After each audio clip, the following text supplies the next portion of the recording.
Okay, this is the Victa G4 Carby faceplate. Now there's a couple of marks on it here, and this one here says horizontal, and this one here says vertical. So when you fit it to the Carby, you have to make sure that it's horizontal. That is all in relation to the float level. Okay, so the fuel comes in from the fuel tank and comes up here, and the needle sits down on that brass seat in there. If you don't have that fuel tap turned off, it will rely on this little needle here sealing on that seat. Now, it's not a good practice to leave the fuel turned on these Victas. If you do, they will generally leak, fill the crankcase full of fuel, and you won't start a flooded two straight like that. It could take a day or two to dry out, and that much fuel would be in there. So okay, so we put the needle in there, pointy side down, and the float, make sure it's not cracked, make sure it's got no fuel in it, or it's damaged. If it is, you should replace it. Everybody says replace the float and the needle and you'll be right. Not always true, okay? You can be lucky, but it's not always true. So that just clips on there like that, and that's how your float works, okay? So the fuel level drops and the fuel level fills up. So the needle turns the fuel off by touching on that seat. Now, what can happen there is it's easily moved if you push it hard enough, and people abuse them by pushing down on the needle, and then it'll move the seat in further, which in turn changes the float level, okay? Now, this one was leaking out of the primer bulb here. It should be, the fuel level should be like about there, and the fuel level just filled up until it came out here, okay? That's not good. So that excess fuel would then be going into the crankcase. When the fuel level is about like this high here, that allows fuel to go up this small hole through a rifle drilling up the plastic and come out that hole there, which in turn has the main jet with the little gauze filter. So the fuel will come up the centre of the main jet and into the Carby via that little main jet restrictor there. Okay, what do you do when that needle seat has shifted in the housing? Well, I made a special tool up, and this is it here.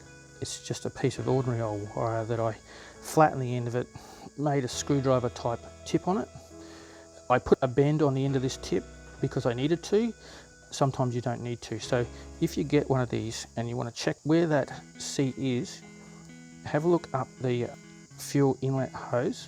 Now on this particular Carby, that seat was half covering that hole, okay? So it was pushed way too far in upwards, and it needed to be pushed down that way in order to lower the float level. So I just get this tool, put it into the hole with the little, in the right area, you'll see what I mean, and then I just gave it a twist like that, and it pushed the brass seat back up towards me.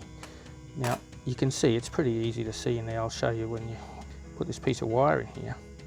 You can see the wire, the other end of the seat, okay? Now you don't have to move it very much, and mine actually moved so I couldn't even see the seat anymore up the inlet tube to get the right float level. Now you need to move it a little bit and then test it and see if it's in the correct position. So this is how you do that. So you pop the needle back in again in its position, and then we just clip on the float, right, and let it sit like that, okay, with its own gravity holding it. Now what that tells me there is the float is following the contour of the white faceplate. If it wasn't right, there'd be no gap here, so the float would almost be touching this white bit, and it was touching this white part of the housing for me, and the float level was on like a real angle like that, putting the fuel level way too high. So make sure that you push it in as far as it will do just that, and let it fall back on there, and you can see that that's about the same contour, there or about, a little bit above maybe, which is what mine is, and that won't flood anymore. So don't waste your time buying floats and needles if that needle seat has shifted, because nothing will fix that except for what I've just done.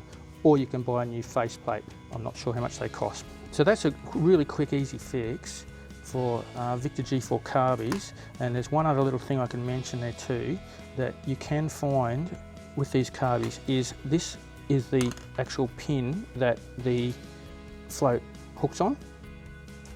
Sometimes that pin will distort and move, and it won't be parallel to the rest of the housing there. You can see this one's parallel, so it might be sticking out or in, and what that does is it actually changes the way the float hangs, and the float can rub against the faceplate and get caught on it, and therefore you get a false fuel level and more flooding. So you can actually move that pin. Like if you watch what I do here, I just press it, and you can, if it's really bent out, you can push it back down. It'll stay down, it's got a bit of memory.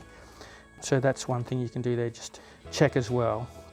Always use a new O-ring for the faceplate. That's just standard. They're about $2. And once you do that, just remember, never rely on the fuel tap of any small engine. If you leave that tap on, you rely on this tiny little, crappy little needle and crappy little float to seal one tiny little seat in there, and it doesn't always work. Things can leak quite a bit.